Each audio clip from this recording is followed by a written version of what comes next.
Kita tahu 2 atau 3 orang berkumpul dalam nama Yesus. Tidak perlu banyak-banyak untuk mulai. Selama kita ada 1-2 orang lain yang sepakat sama kita orang ketiga atau kita orang pertama. Enggak masalah kalau Anda orang pertama, Anda yang memulai pembicaraan, ini aku utuslah aku, yang lain akan mengikutimu. Atau Anda orang ketiga, ada orang yang jalan dulu, jangan tunggu sampai orang 1000 di depanmu. Waktu Anda lihat orang ke-1, jadilah orang yang berikutnya. Ini aku Tuhan, utuslah aku. Mungkin Anda masih ragu, orang kedua, jangan sampai orang ketiga diisi orang lain. Tempat ketiga diisi orang-orang lain. Kalau Anda bukan menjadi orang pertama, Anda juga bukan langsung mengekor di belakangnya, jadilah orang ketiga, jangan lebih lambat dari itu. Ini aku, utuslah aku.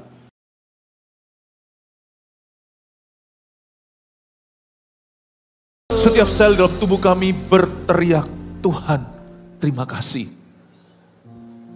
Dan juga setiap ya Tuhan Yesus, isi hati kami berseru, Tuhan, pakailah hidup kami. Kami tidak mau biasa-biasa. Kami tidak mau ya Tuhan mati sia-sia suatu hari nanti kalau Engkau memanggil kami pulang ke rumah Bapa. Kalau Engkau datang kami tidak mau tangan hampa.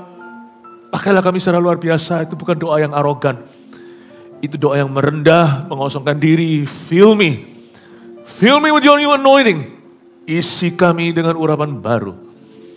Pakai kami ya Tuhan sebagai pembawa kebangunan rohani. Kami bosan jadi pasien. Kami mau menjadi mitra-mitra kerajaan Allah.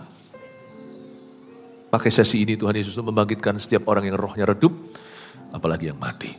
Sembunyikan hamba-Mu di balik salib-Mu, biar lidah hamba-Mu berubah jadi pedang dalam waktu 1 jam ke depan. Dalam nama Yesus, haleluya. Amin. God bless you. Praise the Lord. Roh Kudus tidak pernah berubah. Sebagaimana Tuhan Yesus tetap sama dahulu, sekarang, sampai selama-lamanya. Cerita-cerita kebangunan rohani di Surabaya Timur adalah tema khotbah saya seharian sampai ibadah 5. Sekalipun ini banyak konten histori atau sejarah kegerakan kita, tangkaplah prinsip-prinsip dan kebenaran rohani di balik semua cerita ini yang dapat diterapkan dalam hidup kita, berapapun usia kita, apapun profesi kita, bisa diaplikasikan sehari-hari. Kita baca dulu firman Tuhan, Yosua pasal 18 ayat 2 dan sampai 4. Kita baca bersama-sama dengan keras dan kompak ya, sama-sama keluar suara Bapak Ibu Saudara. 1, 2, 3. Pada waktu itu masih tinggal 7 suku di antara orang Israel yang belum mendapat bagian milik pusaka. Sebab itu berkatalah Yosua kepada orang Israel, berapa lama lagi kamu bermalas-malas sehingga tidak pergi menduduki negeri yang telah diberikan kepadamu oleh Tuhan Allah nenek moyangmu. Ajukanlah 3 orang dari tiap-tiap suku, maka aku akan menyuruh mereka supaya mereka bersiap untuk menjelajahi negeri itu, mencatat keadaannya, sekadar milik pusaka masing-masing kemudian kembali kepadaku. Ayat 2 dulu. Pada waktu itu, ini sudah pasal 18. 17 pasal telah lewat. Banyak peperangan sudah dimenangkan. Yosua dan timnya luar biasa, tapi Yosua sudah menua. Tapi dikatakan pada waktu itu masih tinggal 7 suku di antara orang Israel yang belum mendapat bagian milik pusaka. Pahami konteksnya. Bangsa Israel sukunya ada berapa? Saya kasih kuis dulu. 12. Dari 12 suku yang tidak dapat milik pusaka, ada 1 namanya suku Lewi. Suku Lewi harus bergantung penuh. Seperti full timer hari ini, dalam ministry jangan pikir upah. 11 berarti. Nah kalau 7 sama 11, berarti berapa yang sudah dapat milik pusaka? Hanya 4.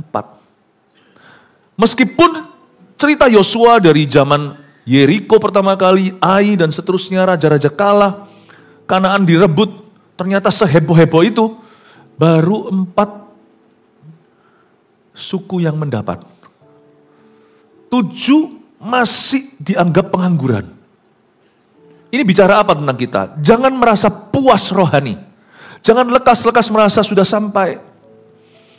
Sebesar-besar kita sudah jadi, baik itu secara gereja jumlah jemaatnya, ataupun hari ini kita sudah mapan, apapun yang membuat Anda mandek, membuat Anda merasa bertumpu tangan, bertumpu kaki, melipat tangan dan berkata, udah selesai tugasku. Jangan sekali-kali berpikir begitu.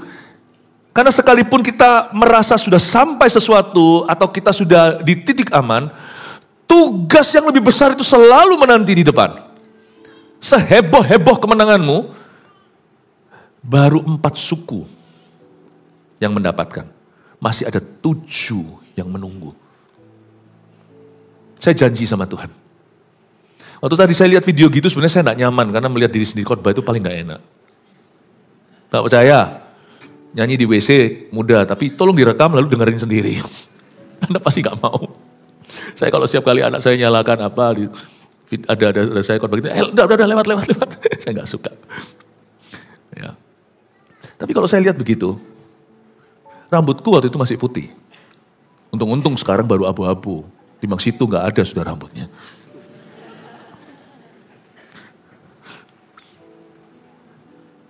I want to be faithful. If I may, kalau bisa. I want to die preaching the gospel. Bukan hanya hidup untuk memberitakan Injil. Aku mau mati beritakan Injil kalau boleh. Tugas itu besar di depan sana. Karena itu kita tidak boleh rasa nyaman. Boleh beristirahat, boleh sabat. Tapi jangan pernah kita mandek. Jangan pernah kita berhenti. Jangan merasa diri terlalu muda untuk mulai dan jangan merasa diri terlalu tua untuk memulainya atau untuk memulai lagi. Saya tahu di sini juga ada orang-orang yang ada di KKR itu. Curiosity, hanya penasaran aja. Siapa yang ada di KKR tadi itu? Angkat tangan. Wow, tetap diangkat tangannya. Wow, luar biasa ini anak-anak pemasa ini ya. Kasih tepuk tangan untuk mereka. Apa itu pemasa? Zaman dulu bukan namanya CG. Dulu CG-nya AOG, ini ada anak-anak AOG di sini, itu namanya pemasa, pemuda melayani Allah dan sesama. Yang remaja, yang teen, sebelum namanya AOG teen, dulu namanya remasa, remaja melayani Allah dan sesama. Saya enggak kasih nama itu, menurut saya nama itu agak sedikit dipaksakan. Ya, tapi ya tetap ada sejarah nama itu. Saya percaya tidak ada kata berhenti. Kita berbuah lebat. Bahkan putih rambut kita pun Tuhan menggendong kita tetap berbuah. Katakan amin. Nah sekarang generasi baru. Kita harus bersama-sama lari penaburan menuai sama-sama bersuka cita. Seheboh-heboh Yosua baru 4 loh, masih ada 7. What is God trying to tell you? That earth is not a place to retire. Kalau ada di sini pensiun dari tempat kerja, nggak apa-apa. Tapi jangan pensiun berbuah, boleh cuti, istirahat, jalan-jalan, liburan. Penting loh itu, yang namanya tamasya, refreshing, penting itu. Ya. Tetapi jangan cuti sungguh-sungguh. Pemakaian Allah itu tidak usah dan tidak boleh berhenti. Ayat 3, sebab itu berkatalah Yosua kepada orang Israel, Yosua ngomong begini, berapa lama lagi kamu bermalas-malas? Sehingga tidak pergi menduduki negeri yang telah diberikan kepadamu oleh Tuhan Allah nenek moyangmu. Untungnya kalau dia presiden dan ini demokrasi, dia gak akan kepilih lagi. Dia gak pinter merebut hati rakyatnya. Langsung gak babi bu, gak pakai basa-basi. Kamu berapa lama lagi lazy? Berapa lama lagi kamu malas-malas? Sebenarnya malas di sini coba saya definisikan. Jangan-jangan kita kadang-kadang begitu juga, bukan hanya soal penginjilan, tapi apapun yang Tuhan perintahkan. Malas di sini itu ada 3 dimensi. Kali ini saya tidak kasih poin-poinnya, karena saya hanya mau cerita-cerita. Saya itu sekarang lagi sedang storytelling. Tapi saya ingat yang namanya malas itu mencuat langsung di pikiran saya, ada 3 dimensi. Yang pasti malas itu juga bisa jadi sengaja atau nggak sengaja, pokoknya ada dimensi menunda. Malas itu pasti ada urusan dengan tunda sesuatu. Tunda dulu. Why should I finish it today if I can postpone it till tomorrow? Itu prinsip yang gak bagus itu. Prinsip kayak gitu, birokrasi seperti itu membuat bisnis gak akan jalan. Ekonomi jadi lesu. Kalau kita bisa tahan untuk besok ngapain hari ini, kita tanggulangi. Kalau bisa besok aja keluarkan izinnya, kenapa hari ini? Itu gak boleh jadi kebudayaan kita ya. Itu kalau bahasa Inggrisnya procrastinate.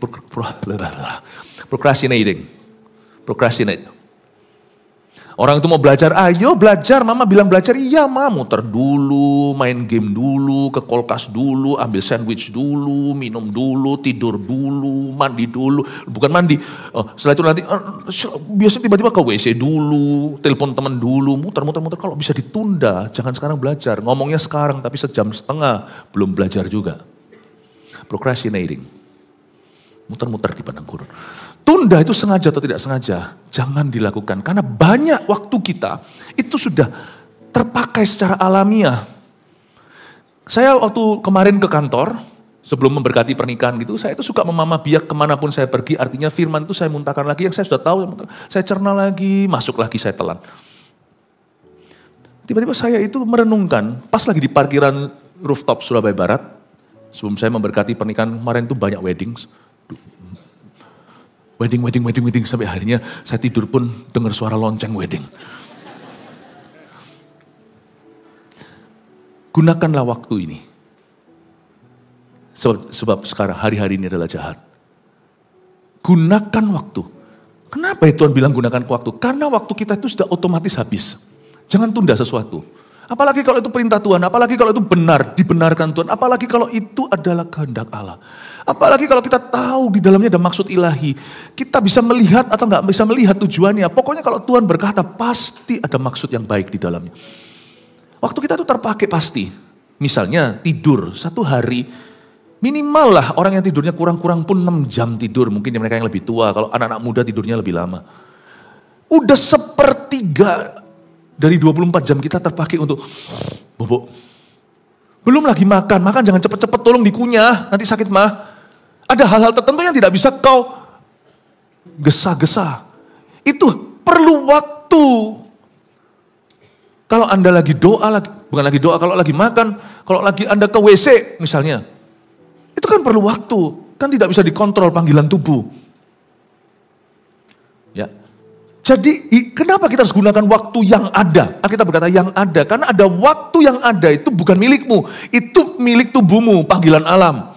Tidur kek, apa kek, makan kek.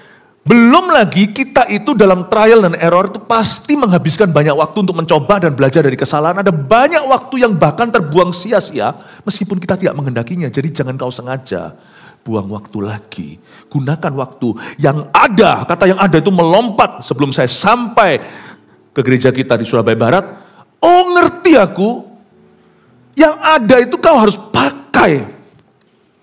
Karena yang ada itu, yang sungguh-sungguh kau investasikan dalam hidupmu, apalagi untuk perkara-perkara yang sifatnya kekal dampaknya, itu enggak banyak. Merem aja, kurangi tidur aja, jam tidur aja sudah sisa 2/3 waktumu tiap hari. Dan hidup kita itu pendek. Orang yang panjang umur pun hanya 780, jarang-jarang yang sampai 102. Bukan 120, 102. Wow Tuhan, kenapa kita tunda? Kalau Tuhan bilang baptis, baptis langsung. Takut apa? Kalau Tuhan bilang CG langsung Tuhan. Kalau kita dikasih kepercayaan sama pemimpin kita, kalau mereka melihat sesuatu, 2-3 orang agree, nggak ada keberatan, CGL-nya beri, coach-nya setuju. Kalau saya jadi Anda, ya utuslah aku, tapi tolong ya, aku dituntun terus. Jangan lepaskan. Saya nggak mau jadi Yunus-Yunusan. Kucing-kucingan Tom and Jerry dengan Tuhan. Berapa waktu yang terbuang? Waktuku yang ada pun sudah tinggal sedikit.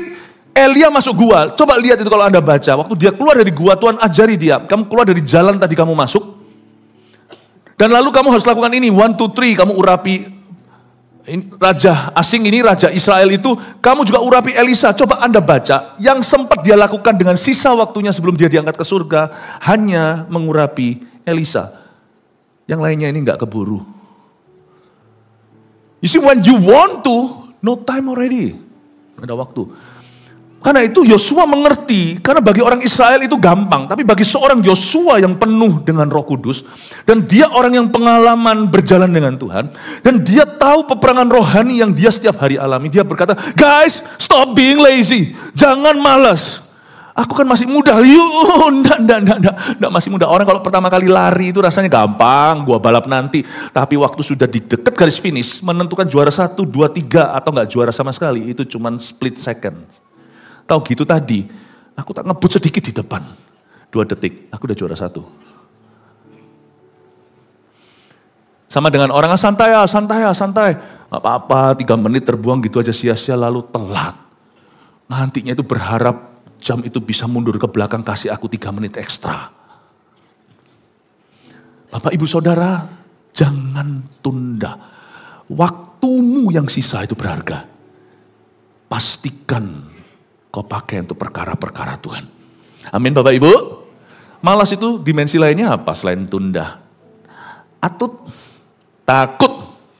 Saya yakin mereka itu bukannya mau malas-malesan. Tapi kenapa Yosua berkata jangan kau malas? Takut tetap adalah sebuah kemalasan. Apapun alasanmu, kalau kau takut, kau tidak atau tidak melakukan. Kalau kau takut, kau tidak mengerjakan bagianmu. Jadi karena itu Yosua berkata, berapa lama lagi kamu malas? Orang-orang yang takut tertemplak langsung diinsafkan. Apapun alasanmu, kau boleh takut. Tapi ujungnya kan kau tidak berbuat apa-apa. Takut, gak bisa, ini itu, berhenti. Kamu punya waktu untuk membuat semua excuse. Kenapa kamu tidak punya waktu untuk melangkah dengan iman? Kenapa kau takut? Selain takut, mungkin 7 suku yang lainnya itu tidak juga menyelesaikan atau merampungkan tugasnya, bukan karena mereka takut. Sebab 7 suku tersebut, sebagian diantaranya itu suku besar, kecuali Benyamin. Salah satu dari 7 itu Benyamin yang tidak dapat. Yang lainnya itu gede-gede. Jadi kemungkinan bukan takut juga, tapi yang dimensi ketiga, tempat nyaman. Mereka sudah nyaman, gini aja oke kok. Gini aja oke. How are you? I'm fine, thank you. Apa kabar? Aku baik-baik saja. Aku gak peduli Tuhan. Tuhan mau mati, gimana penting aku selamat. Ini kan egoisnya Hizkia. Gak apa-apa lah kalau bangsaku jatuh ke tangan Babilonia. Asal aku mati damai. Gak bisa begitu, anak cucunya kan sengsara. Anak cucunya kan jadi tawanan. Mungkin kita berkata, gak apa-apa, yang penting aku aman. Tuhan mati untuk seluruh dunia, Golgota ada cerita, itu urusan Tuhan. Yang penting gua oke sudah, mati masuk surga. Tapi kita gak memikirkan jauh-jauh. Tempat nyaman itu juga bahaya, itu juga bentuk kemalasan. Membuat kita berkata, Tuhan aku gak mau. Here I am, send other people please, ini aku utus orang lain. Aku gak mau, kenapa? Karena kita gak punya sifat berterima kasih. Malas itu malas mikirkan untuk Tuhan. Malas itu malas untuk melakukannya bagi Tuhan. Malas itu untuk apa aku melakukannya? Aku dapat apa di dalamnya? Berapa lama lagi kamu bermalas-malas sehingga tidak pergi menduduki negeri yang telah diberikanmu oleh Tuhan Allah nenek moyangmu. Tapi Yosua memberi saran, ajukanlah 3 orang dari tiap-tiap suku. Kita tahu 2 atau 3 orang berkumpul dalam nama Yesus. Tidak perlu banyak-banyak untuk mulai. Selama kita ada 1-2 orang lain yang sepakat sama kita orang ketiga atau kita orang pertama. Enggak masalah kalau Anda orang pertama, Anda yang memulai pembicaraan, ini aku utuslah aku, yang lain akan mengikutimu. Atau Anda orang ketiga, ada orang yang jalan dulu, jangan tunggu sampai orang 1000 di depanmu. Waktu Anda lihat orang ke-1, jadilah orang yang berikutnya. Ini aku Tuhan, utuslah aku. Mungkin Anda masih ragu, orang kedua, jangan sampai orang ketiga diisi orang lain. Tempat ketiga diisi orang-orang lain. Kalau Anda bukan menjadi orang pertama, Anda juga bukan langsung mengekor di belakangnya, jadilah orang ketiga, jangan lebih lambat dari itu. Ini aku, utuslah aku. 2-3 orang. Tidak perlu rame-rame untuk mulai sesuatu. Yang penting ada iman sungguh-sungguh kepada Tuhan. Yang penting kita tahu ini kehendak Allah dalam hidup kita. Ajukan 3 orang dari tiap-tiap suku.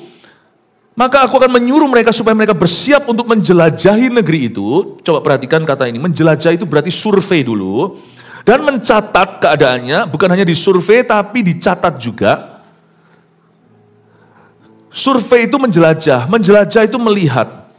Tapi mencatat itu adalah langkah kedua. Tuliskan harapan-harapanmu, tuliskan strategi-strategimu, sekadar milik pusaka masing-masing, kemudian kau kembali kepadaku. Nanti di ayat-ayat berikutnya yang kita tidak baca, maka Yosua akan membuang undi untuk 7 suku itu. Survei adalah tugasmu, susun strategi, lalu kau bawa ke ruang doa, nanti Tuhan yang menetapkan langkahnya. Jadi di sini Tuhan kerjasama. Tuhan tuh gak pernah melakukan sesuatu sendirian, karena sekalipun Allah itu Maha Kuasa, Dia menganggap kita ini putra-putranya. Dan waktu Yesus berkata, aku berimu kunci kerajaan sorga, Tuhan itu tidak pelin-pelan, kasih lalu diambil kembali. Berarti semua kata-kata firman Tuhan itu saling sinkron satu dengan yang lainnya, tidak kontradiksi. Di Yeskel dikatakan roh daripada makhluk-makhluk itu, Yeskel di pinggir sungai, dia melihat seperti malaikat-malaikat makhluk hidup, tapi mereka ada roda di sampingnya. Kemanapun mereka pergi, roda itu di situ. Dan Alkitab berkata, dan roh makhluk itu ada pada roda-rodanya. Kalau mereka diam, roda itu diam. Kalau mereka naik, roda itu naik. Kalau mereka maju, roda itu maju. Kalau mereka mundur, roda itu nggak ada pilihan. Tetapi malaikat Tuhan tidak pernah mengalami kemunduran. Makanya di Yeskel dikatakan roh daripada makhluk itu ada pada rodanya. Artinya, kalau kita malas, Tuhan juga tidak akan bekerja. Saya jadi ingat seorang hamba Tuhan, pembawa kegerakan rohani, tukang ledeng dulu, tidak berpendidikan. Kalau Tuhan izinkan sebagian dari orang-orang ini yang namanya jenderal-jenderal iman, saya akan jabarkan kalau Tuhan izinkan 2 minggu dari sekarang waktu saya di GMS Rooftop, I may be teaching, mungkin saya akan ajarkan jenderal-jenderal ala God's generals. Seorang yang bernama Smith Wigglesworth berkata, kalau Tuhan tidak gerakkan aku gerakkan Tuhan. Sombong banget dia atau arogan? Bukan, dia ngerti hati Tuhan. Bukannya Tuhan itu perlu digerakkan, bukan. Tetapi dia tahu kehendak Tuhan, kenapa aku diam saja? Lord, come on.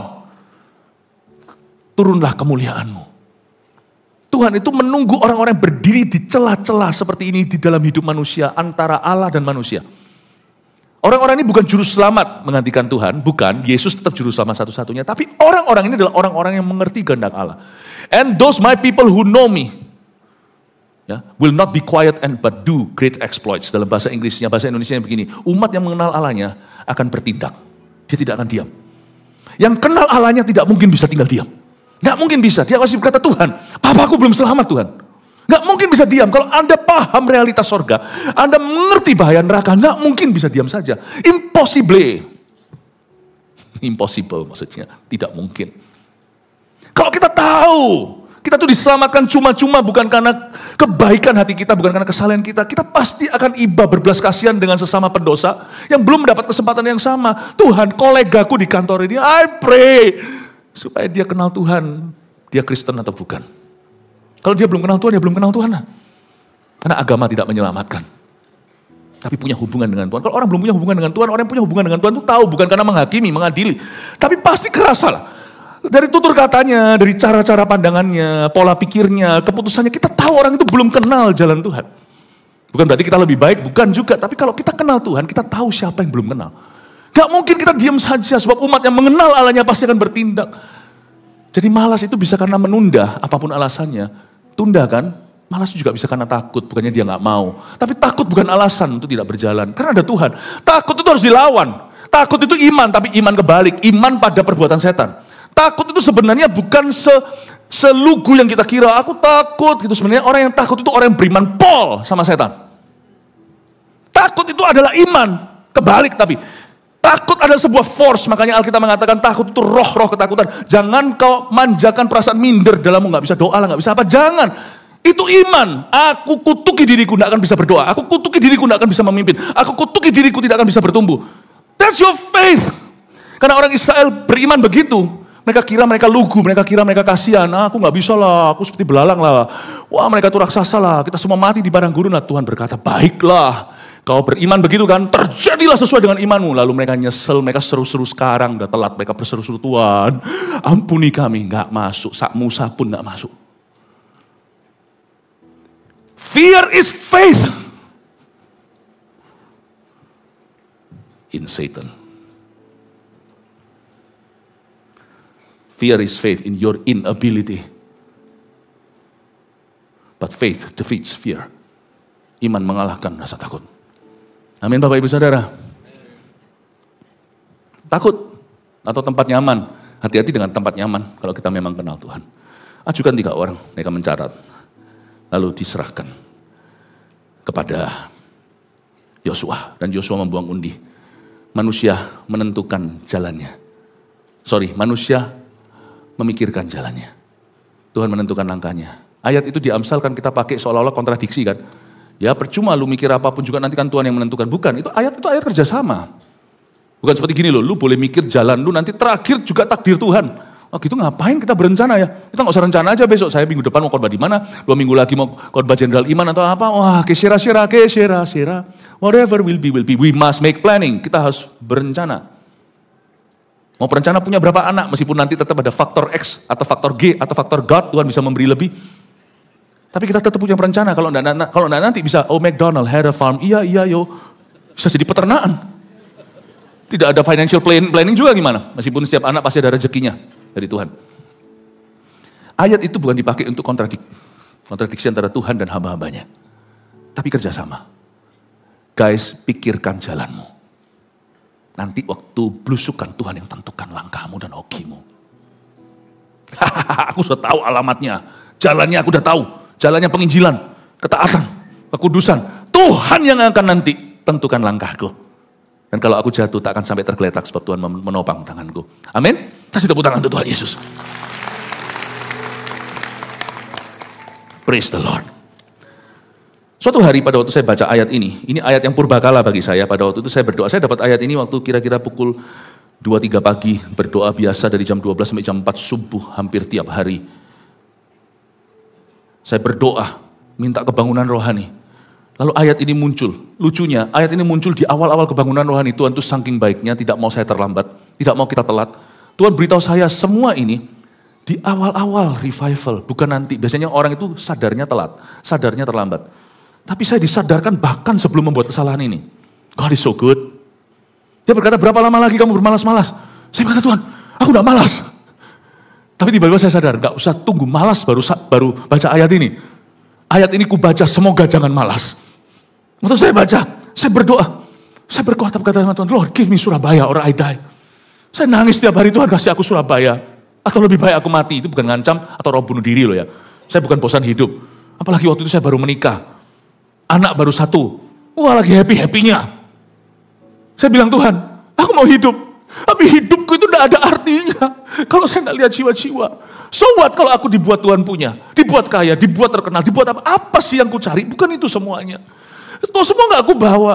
Jiwa manusia itu yang paling berharga. Lord give me Surabaya. Doa saya belum sampai senekat se-Indonesia. Pikiran saya itu takaran imannya masih rendah. Just give me Surabaya or I die. Lalu habis itu saya baca ayat itu, berapa lama lagi kamu bermalas-malas, lalu saya kaitkan dengan ayat 4, catat, jelajah. Oke, siang-siang saya panggil nih anak-anak muda ini, termasuk Aryani. Ayo mapping, berapa kampus di sini sana dan sebagainya, tahu nggak? Akhirnya kita KKR, A Trip to Hell. Dulu namanya A Trip to Hell, namanya juga agak mengerikan.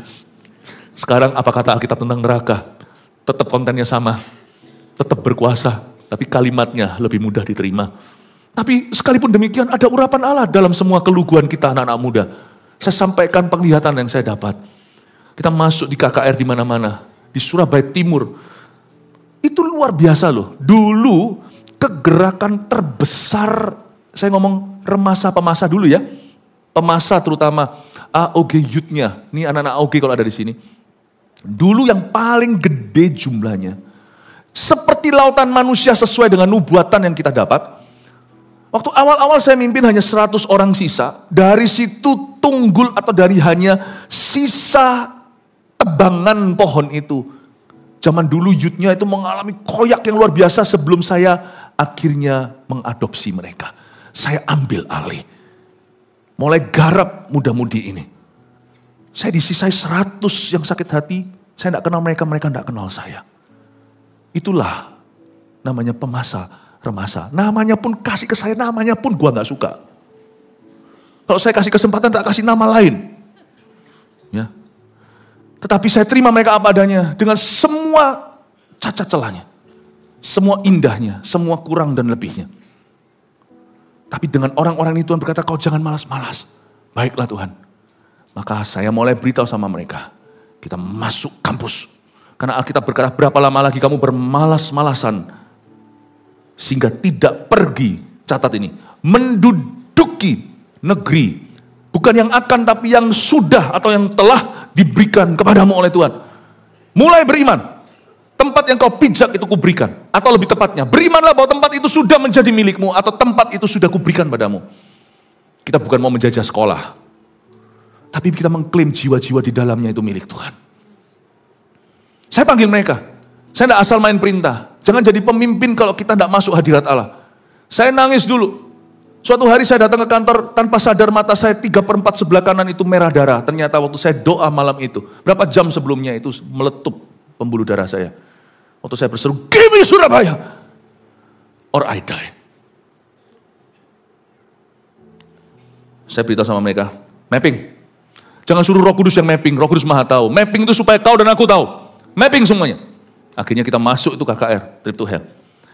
Zaman dulu, kita masuk, pakai traktat. Tapi saya nggak menemukan traktat. Kalau Anda masih punya, tolong kasih ke Kolyang. Saya museumkan. Dulu ada yang namanya traktat, karena belum zamannya sosial media. Sekarang kan gampang, tinggal di blast. Dulu nggak ada. Dulu harus bagi brosur ibadah sebelum ini. Tadi saya jelaskan gimana KKR di Gor Kertajaya itu untuk orang tua, bukan anak-anak muda. Terutama bukan untuk mereka. Anak-anak muda bantu ketok-ketok pintu. Di setiap rumah loh, ditanyai adakah orang muda yang berdosa? Lucu pertanyaan mereka. Sekarang jauh lebih pintar, anak-anak muda lebih internasional lah istilahnya. Dunia semakin kecil lewat sosial media. Zaman dulu kita itu bahasanya simple. Any sinner in the house? Zaman dulu ada traktor, saya nggak nemu. Traktor ini, traktor trip to hell dan sebagainya, warna coklat itu. Siapa yang punya? Coba lihat-lihat di rumah Anda, siapa tahu ada keselip di mana. Kasih saya ya itu daripada nanti hilang. Traktor itu tak museumkan gitu. Yang saya temukan hanyalah traktor ini. Munculin ada gambar-gambarnya traktor. Ya, yang traktornya. Nah, ini bukan KKR lagi, tapi saya cetuskan waktu itu setiap ibadah remaja dan pemuda, AOG Teen dan AOG Youth, setiap kebaktian KKR, disitulah keluar kalimat welcome home, itu semuanya high five-an. Masuk itu welcome home, terus keluar kalimat we are on the move. Sampai teman saya dari luar negeri pernah sekali datang, emangnya kalian mau pindah kemana? We are moving ya, we are on the move. Mereka gak pernah dengar namanya gereja itu we are on the move gitu. Lalu habis itu setiap ibadah itu ada altar call, itu mulai dari situ dibudayakan. Altar call zaman jadul, ya di gereja kita, itu kalau altar call itu kalau ada special event, atau kalau ada pembicara tamu, pembicara luar negeri apalagi, made in luar negeri kan selalu bagus katanya. Gak ada altar call dengan gembala sendiri, apa itu jarang lah ya, ada tapi jarang. Tapi sejak itu altar call. Nah ini ibadah, setiap ibadah adalah KKR ini adalah buklet kitab Wahyu. Waktu itu saya ajarkan setiap ibadah terjadi kebangunan rohani. Coba lihat lagi, ada lagi slide yang lainnya. Ini dulu jadwal ibadah mingguan kebaktian remaja pelajar. Nama-namanya masih ada, Pusat Soldier of Faith, True Worshipper, sekarang dihapuskan semuanya. Pokoknya AOG Barat, AOG Timur kan lebih singkat. Ya, itu dia, coba lihat lagi satunya. Ada foto, nah ini saya masih gantengnya Andi Lau zaman dulu, sekarang susu. Itu Vanessa masih kecil, tadi saat ibadah satu tadi saya ceritain gimana serangan terhadap keluarga saya, termasuk waktu kecil anak saya juga, waktu bayi. Kami didatangi setan secara nyata. Nanti dengerin sendiri, tapi gimana saya kejar tuh roh jahat sampai ujung Surabaya. Ketemu di Gor Kertajaya, roh jahat itu nangis-nangis di gedung olahraga, didengar oleh puluhan orang. Saya beritahu ya, kebangunan rohani di antara kita ini nyata. Ini sudah dimatiin dong, karena nyalain lama-lama gitu. Malu. Duduk di kampus-kampus dan sekolah-sekolah. Kita pakai traktat-traktat seperti itu. Kita masuk ke KKR Trip to Hell itu di Hang Tuah. Di Widya Kartika. Di WM. Apa itu WM? Nah, saya cuma pancing tahu semuanya ternyata. Saya lupa sih. Widya Mandala, Kalijudan.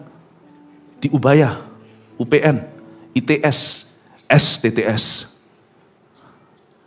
Di mana lagi? Untak, 17 Agustus. Dan juga di Stikom. Kita masuk satu. Dulu, anak-anak muda kita, itu yang di timur ya, itu ada satelit-satelitnya, itu jadi pangkalan bemo. Itu saking, bukan pangkalan bemo, orang-orang naik, bukan ngerti ya bahasa saya. Artinya tuh bemo-bemo ngepul ke sini semuanya, anak-anak itu berinisiatif, kita adakan transportation ministry. Gak punya duit nih kami. Tapi kami yang apa yang ada. Kami benar-benar taburkan. Kita jemputin tuh setiap anak-anak muda yang gak punya transport. Yang mahasiswa baru. Semua dipul datang ke setiap satelit titik terdekat. Zaman dulu masih belum sekarang merapat AOG Timur 1. Lokasi AOG Barat. Nanti bulan depan AOG Pusat dan Utara. Haleluya. Di Grand City. Dulu masih sifatnya pos PI lah, pos penginjilan. Tapi Tuhan itu memberikan berkat. Hari ini dari anak-anak muda itu gak ada yang perlu transportasi. Bukan berarti mereka kaya raya, tapi mereka diberkati sama Tuhan. Anak-anak muda kita itu loh, dulu semua yang bahkan ikut transport itu sekarang punya pekerjaan. Kita memang gak bisa manjakan, tapi ingat ya, kita tuh saking demikian rupanya kejar setiap jiwa. Saya ngomong sama anak-anak muda waktu itu, selama masih ada satu lagi, mungkin dari kata-kata saya itu mereka pakai mentah-mentah lalu ketok pintu, adakah orang berdosa? Saya dulu bilang begini, asal masih ada satu lagi orang berdosa di bawah kolong langit ini, kita sapu bersih di bawah ranjang itu.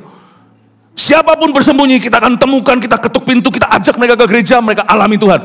Sungguhan mentahan, tok, ada orang berdosa di bawah ranjang, di kolong langit. Tapi lucunya, AI susu, ya, om, tante, ya, semuanya itu kasih anak-anaknya. Allah bisa melihat keluguanmu, Tuhan bisa memakai kelemahanmu, Tuhan bisa memakai kelebihanmu, Tuhan bisa pakai orang pintar, Tuhan bisa pakai orang bodoh, Tuhan bisa pakai kita semuanya.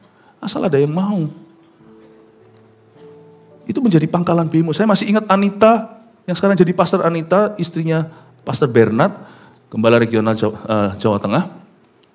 Itu kalau KKR, saking KKR tiap minggunya saya utus dia pergi ke SMU, SMP, sekolah menengah. Saya pergi ke kampus. Tiap minggu. Itu KKR selalu dipenuhi, ada yang juga di tenda, di luar sekolah, di jam break atau jam istirahat atau setelahnya. Itu orang-orang itu altar call sampai naik ke kursi, cerita yang saya dapatkan. Cuma dahulu kala, kita itu belum sadar media, jadi maafin, maklumin. Ada banyak sekali footage-footage yang hilang, termasuk yang tadi sebelum ini, kebaktian ini saya ceritakan tentang Gor Kertajaya itu, kita sudah gak punya lagi videonya.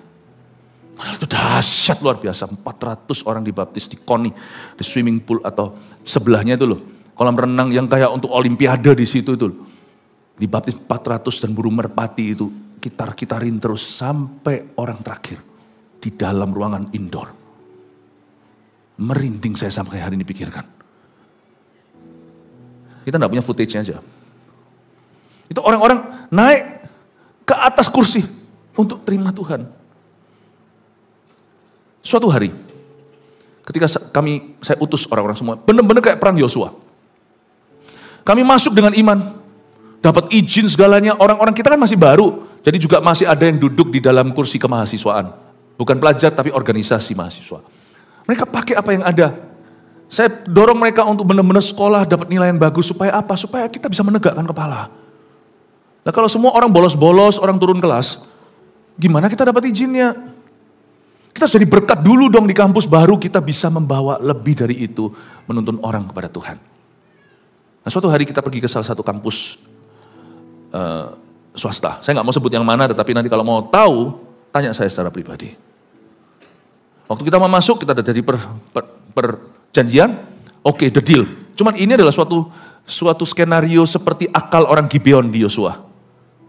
Waktu kita masuk, udah oke, udah deal, tiba-tiba menjelang hari, dekat sekali, kita di cancel. Kita nggak jadi masuk. Padahal goal saya sudah beritahu sama teman-teman ini. Masuk. Itu benar-benar seperti gerakan anak-anak muda sekarang dulu, Promised Land. Masuk itu masuk, dalam di dalam. Apalagi kita belum punya tempat seperti ini yang bisa menampung semuanya. Jadi harus benar-benar sporadis kemana-mana masuk ke dalam kampus. Bawa Injil, damai sejahtera bagi setiap orang yang mendengarnya. Kita di cancel oleh suatu organisasi waktu itu, sehingga kita seperti ditikung gitu loh. Singkat cerita, kita terpaksa mengadakan di luarnya, di dekatnya. Di hari yang sama, kelompok tersebut mengadakannya. Tapi saya dengar dari teman-teman, bukan saya bersuka cita atas itu, tapi sepi kehadiran, misalnya hanya 5-7 orang yang datang. Sepi, saya tidak bersyukur atas hal itu. Injil tetap Injil yang sama. Tapi kalau orang punya motivasi yang salah, ya Tuhan tahu harus menyertai siapa. Kami tidak bisa mengadakan di dalam, yang ini saya ada footage ya. Kita mengadakannya di sebelah, di dekat, dan Tuhan bekerja luar biasa. KKR Trip to Hell itu orang-orang bertobat, terima Tuhan segalanya. Saya pernah cerita berapa minggu yang lalu di GMS Surabaya Selatan. Ya, itu yang gak bisa kita tangkap di Surabaya Selatan. Ada satu mahasiswa namanya Setiawan, yang sekarang jadi song leader. Itu muring-muring waktu saya KKR di universitas swasta besar di Surabaya Selatan. Dia malah justru keluar. Nggak tahu lah, keluar pokoknya dia nggak mengeraskan hatinya. Lalu habis itu karena dideketin sama orang-orang CG zaman itu, ya beberapa di antara orang-orang yang CGL itu sekarang jadi hamba-hamba Tuhan di gereja kita. Dan akhirnya orang itu ditangkap Tuhan, bukan di Surabaya Selatan tapi di UPN. UPN itu Surabaya Timur ya. Ditangkap di situ. Terima Yesus di KKR yang sama Trip to Hell. Pengkhotbahnya ya ini. Jadi song leader hari ini. God is so good. Kasih tepuk tangan dong untuk Tuhan. Sabar-sabar nanti bulan depan waktu kita pembukaan di Grand City. Saya akan ceritakan cerita revival di Surabaya Pusat sama Utara.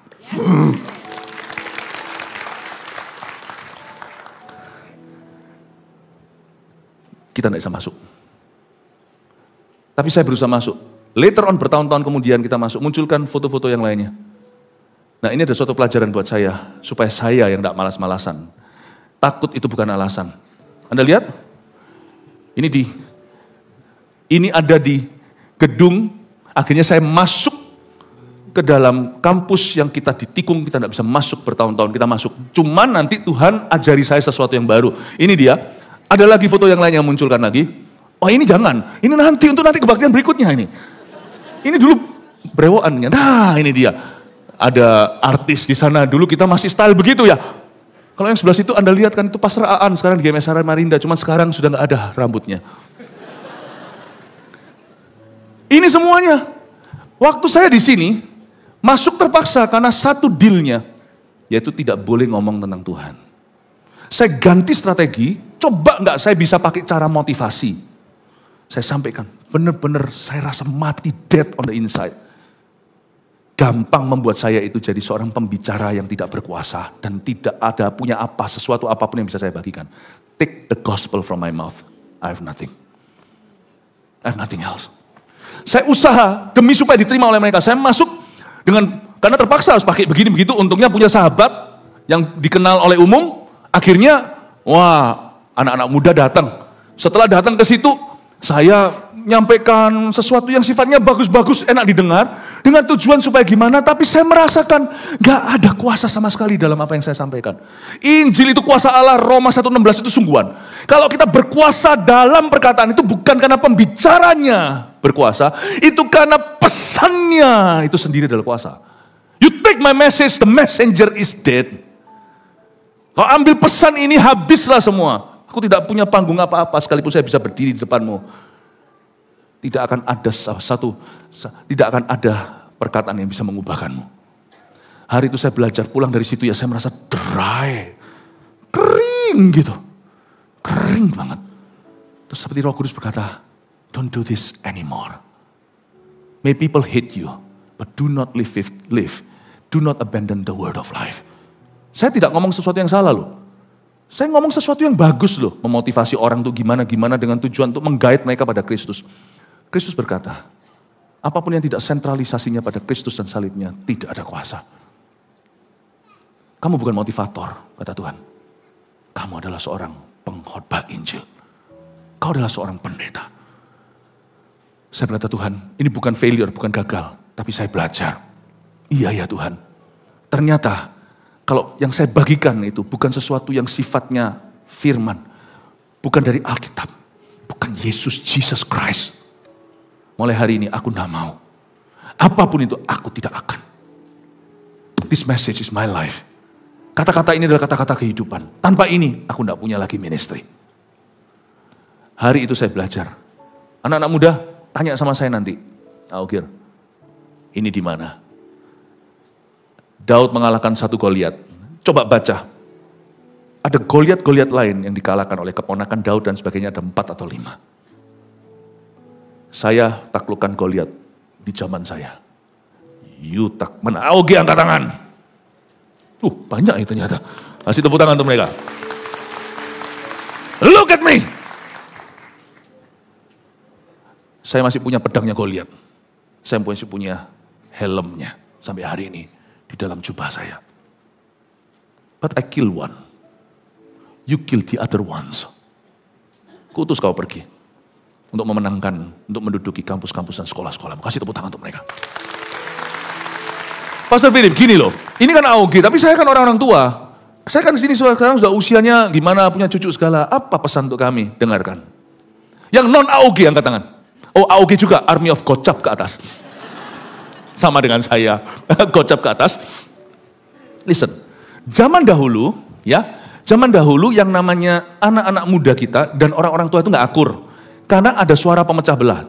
Zaman dulu itu gereja lama, tempat waktu itu semua ini terjadi, semua ini berada, itu kurang maleaki. Hati bapak nggak kembali ke anak, hati anak nggak kembali ke bapak. Saya masih ingat kebaktian itu dulu, pukul 1 seperti ini, di tempat lama, itu bisa sampai pukul berapa ya, itu bisa 3 jam ibadahnya pukul 4. Kalau nggak salah setelah itu pukul 5 baru ibadah. bukan 4 juga ya, oh keluar langsung ya, tukar. Dan itu biasanya anak-anak muda itu kursinya sudah semrautan di depan dan keluar itu ada hawa panas di ruangan. Karena mereka semua lompat-lompat, yang lompat itu bukan yang festival, semua sampai ke belakang. Itu lompat semuanya. Jadi panas. Jadi komentar miring itu sering terjadi dari om-om dan tante-tante. Anak muda ini hanya kacaukan aja ruang ibadah. Baulah segala. Saya itu kecepit di tengah. Karena saya pemimpin mereka. Tapi saya juga melayani orang-orang tua ini. Jadi kalau ada pembicaraan gitu, saya selalu tawarkan dan netralisir. Saya bilang, tante atau bu, tergantung siapa yang bicara ya, saya panggil apa. Saya bilang, enggak lah, anak-anak muda ini cari Tuhan kok. Janganlah kita ngomong kayak gitu. Oh iya, sudah maaf, dia sungkan. Anak-anak muda juga tidak benar-benar hatinya berbalik ke orang tua. Mereka merasa orang tua ini nggak ngerti misi. Orang tua itu nggak tahu, cuman pikirannya adalah kerja atau untuk diri mereka. Jadi ada sebuah kesalahpahaman luar biasa. Jadi saya punya strategi. Bertahun-tahun kemudian, strategi saya ke manusia gini, dan ini yang Tuhan wahyukan. Saya berapa bulan sekali mesti khotbah di umum. Waktu saya khotbah di umum, saya bawa laporan kemenangan kayak tadi. Dan waktu saya bawa laporan kemenangan itu saya tambahkan, itu semuanya footage-nya nggak tahu, mungkin sudah hilang atau gimana, tapi saya selalu tambahkan, saya tunjukkan di kampus A, berapa orang bertobat, kampus B, berapa orang bertobat, kampus C, dan seterusnya. Dan jemaat umum juga bisa melihat, orang-orang muda kita tambah banyak. Dan yang paling banyak, mereka nggak tahu, karena saya yang paham wilayah, yang paling banyak itu timur. Dulu itu, youth paling besar di Surabaya itu bukan barat, bukan selatan, timur kan? Karena memang dulu pada waktu awal kegerakan, saya pernah dapat nubuatan, timur akan menjadi seperti lautan manusia. Lucunya pertumbuhan GMS Timur, Surabaya Timur, waktu itu di zamannya muda-mudi, termasuk nanti orang tua, itu pertumbuhannya itu bukan satu persatu, kayaknya seperti by group gitu. Ketambahannya itu bukan 1, 2, 3, tapi langsung 10, 15, 20. Seperti kelompok golongan klan per klan itu masuk Apakah orang muda itu memang selalu berkomunitas? Kalau satu kena itu sekawanan kena, saya nggak tahu. Tetapi fenomenal yang di timur. Timur jadi lautan manusia. Karena zaman dulu yang namanya CT, apa? Iya tahu, tapi sekarang namanya CT kan? CT itu apa? Connecting time. Dulu itu namanya Poksar. Bukan saya yang kasih nama, sekali lagi. Kelompok besar. Lu ketawa, tapi memang dari dulu namanya itu. Sekarang jadi CT, bagus, Connecting Time. Poksar, itu saya lihat dengan kasat mata. CT1, CT2, karena dulu lebih banyak CT-nya, karena dulu saya hadapi kelompok orang-orang semuanya kepahitan sama Tuhan. Itu permulaan. Jadi CT itu lebih singkat waktu menanti sampai CT berikutnya. Setiap kali saya lihat CT berikutnya itu timur itu gini loh. Itu timur. Nggak ada yang ting nggak gitu langsung Itu kayak seperti itu. Nah, saya mau ngomong apa tadi? Cerita sampai mana ya? Ada sesuatu yang saya mau cerita.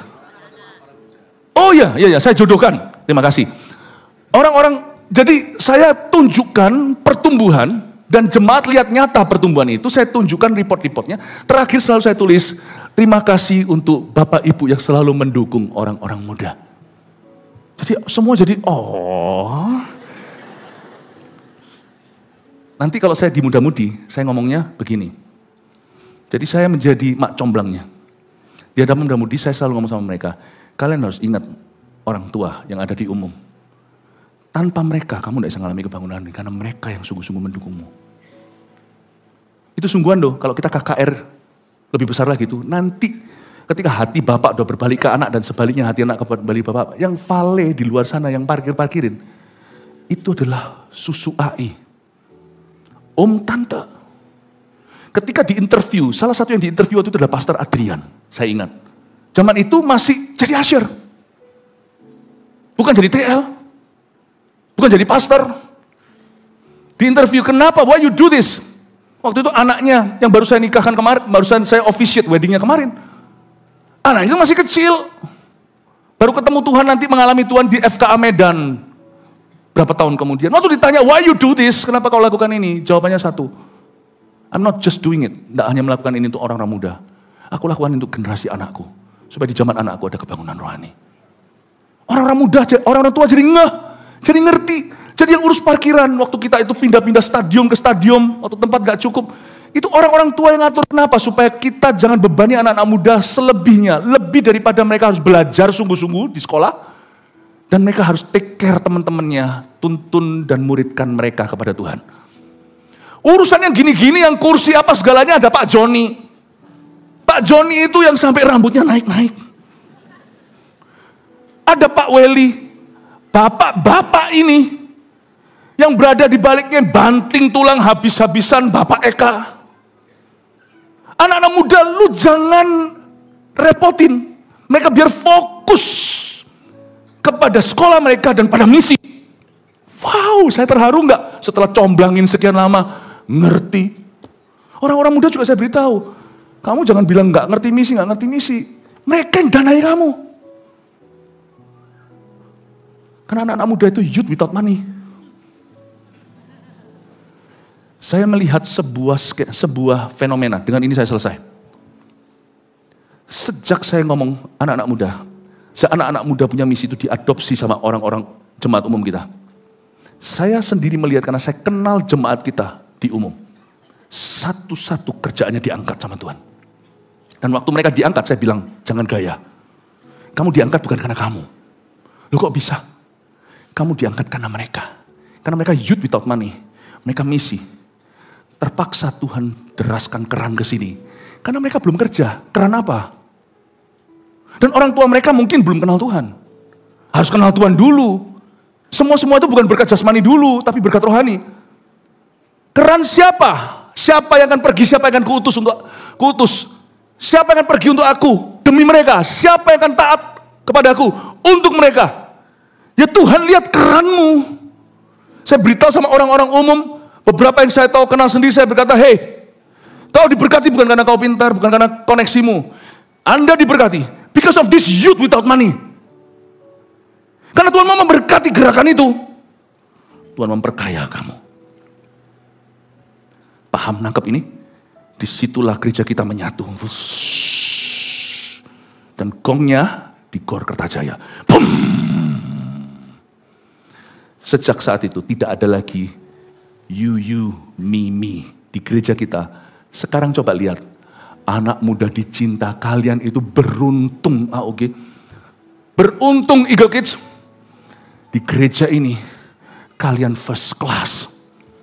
Di gereja ini, kalian bukan hanya diindahkan, dicintai, dimanja tidak. Tetapi kalian sungguh-sungguh dibelan-belanin. Kalian sungguh-sungguh diutamakan. Ayo cepat foto.